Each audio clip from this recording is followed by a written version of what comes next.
गेल्या 48 तासापासून रायगड जिल्ह्यातील सखल भागामध्ये मुसळधार ते अतिमुसळधार पाऊस हा बरसत आहे।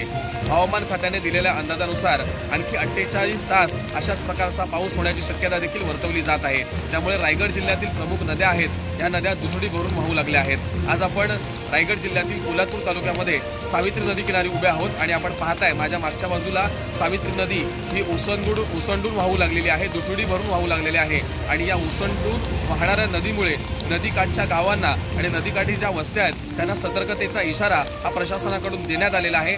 त्याचप्रमाणे याआधीच येथील गावांना सुरक्षित ठिकाणी स्थलांतरण करण्याचं देखील आवाहन प्रशासनाकडून करण्यात आलेलं आहे। या नदीमध्ये आणखीन पाण्याची जर वाढ झाली तर खऱ्या अर्थाने महाड तालुक्यामध्ये असेल, पोलादपूर तालुक्याच्या काही भागामध्ये असेल ती पूरसदृश परिस्थिती निर्माण होऊ शकते आणि ही खऱ्या अर्थाने धोक्याची घंटा समजली जाते।